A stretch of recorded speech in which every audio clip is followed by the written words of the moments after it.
भूतिया हवेली का रहस्य। गांव के बाहरी इलाके में स्थित एक पुरानी और सुनसान हवेली, जिसे लोग भूतिया हवेली कहते थे, बरसों से खंडहर बनी हुई थी। यह हवेली 1 सदी पहले राणा परिवार का घर हुआ करती थी। लोग कहते थे कि इस हवेली में रात के समय अजीब घटनाएं होती थीं। हवेली में से किसी के रोने की आवाजें आती और कभी-कभी खिड़कियां और दरवाजे अपने आप खुलने बंद होने लगते। गांव के बुजुर्ग कहते थे कि राणा परिवार ने एक बार हवेली में बहुत बड़ी पार्टी का आयोजन किया था। उसी रात कुछ ऐसा हुआ कि पूरा परिवार गायब हो गया। कोई नहीं जानता कि उनके साथ क्या हुआ। तभी से इस हवेली में कोई रहने की हिम्मत नहीं करता। आदित्य, जो शहर में पढ़ाई करने के बाद गांव वापस आया था, इन बातों पर यकीन नहीं करता था। वह इन कहानियों को केवल अफवाह मानता था। वह हमेशा कहता, ये सब डराने की बातें हैं। अगर किसी में हिम्मत है तो मेरे साथ चलकर इसे सच साबित करें।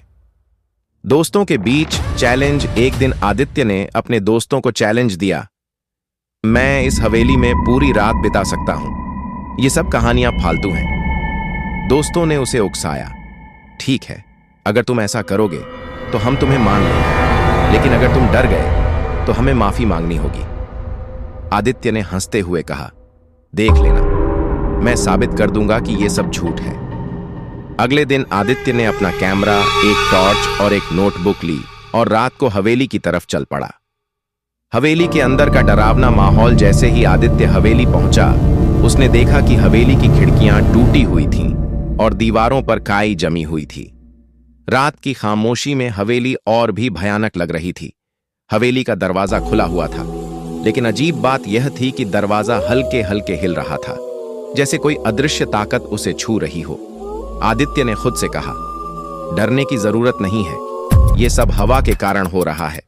वह अंदर दाखिल हुआ। हवेली के अंदर का माहौल और भी अजीब था। फर्श पर धूल की मोटी परत थी, लेकिन उस पर अजीब अजीब पैरों के निशान थे। दीवारों पर पुरानी तस्वीरें टंगी हुई थीं।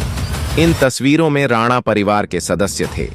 जैसे ही आदित्य ने अपनी टॉर्च के सहारे तस्वीरों को देखा, उसने महसूस किया कि तस्वीरों की आंखें उसे घूर रही हैं। एक पल के लिए उसे लगा कि तस्वीरों के चेहरे हिल रहे हैं। वह डर गया, लेकिन खुद को संभालते हुए आगे बढ़ा। अजीब घटनाओं की शुरुआत। हवेली के मुख्य हॉल में पहुंचते ही आदित्य ने महसूस किया कि कमरे का तापमान अचानक गिर गया।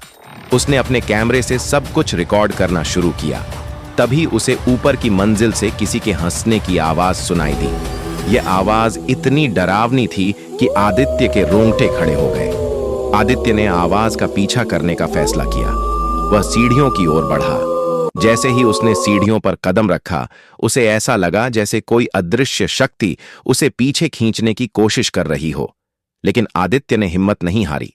तीसरी मंजिल पर पहुंचते ही उसने देखा कि एक लाल साड़ी पहने महिला बालकनी में खड़ी थी। उसकी पीठ आदित्य की ओर थी। आदित्य ने आवाज दी, आप कौन हैं? जैसे ही महिला मुड़ी, उसका चेहरा जल चुका था और उसकी आंखें खून जैसी लाल थीं। वह चीखती हुई आदित्य की ओर बढ़ने लगी। आदित्य ने डर के मारे दौड़ लगाई, लेकिन उसे हर तरफ से बंद दरवाजे मिले। डायरी में छिपा रहस्य भागते हुए आदित्य एक कमरे में घुस गया और दरवाजा बंद कर दिया। कमरे में उसने एक पुरानी अलमारी देखी, जिसके अंदर एक डायरी रखी हुई थी। उसने जल्दी से डायरी निकाली और उसे पढ़ना शुरू किया। डायरी में लिखा था, यह हवेली राणा परिवार की थी, लेकिन संपत्ति के लालच में परिवार के सदस्यों ने अपनी छोटी बहू सुरभि को मार डाला। सुरभि का कसूर सिर्फ इतना था कि वह परिवार की संपत्ति में हिस्सेदार थी। उसे इसी हवेली के एक कमरे में बंद करके जला दिया गया। उसकी आत्मा अब भी यहां भटकती है। आदित्य ने जैसे ही यह पढ़ा, अचानक कमरे की खिड़की अपने आप खुल गई। वहां सुरभि की आत्मा प्रकट हुई। उसने रोते हुए कहा, मुझे न्याय चाहिए। मेरी आत्मा तब तक मुक्त नहीं होगी जब तक मेरे साथ हुए अन्याय को दुनिया के सामने नहीं लाया जाएगा। आत्मा की शांति। आदित्य ने हिम्मत जुटाकर सुरभि से कहा, मैं तुम्हारी कहानी सबको बताऊंगा। तुम्हारे साथ जो हुआ वह बहुत गलत था। मैं वादा करता हूं कि तुम्हें न्याय मिलेगा। इतना सुनते ही सुरभि की आत्मा धीरे धीरे गायब हो गई। हवेली में अजीब घटनाएं भी रुक गईं। अगली सुबह आदित्य ने गांव के लोगों को पूरी घटना बताई। उसने डायरी भी सबके सामने पेश की। गांव वालों ने राणा परिवार के गुनाहों को याद करते हुए सुरभि के नाम पर एक मंदिर बनवाया। निष्कर्ष हवेली अब खंडहर से एक पवित्र स्थान बन चुकी थी। सुरभि की आत्मा को शांति मिल गई थी।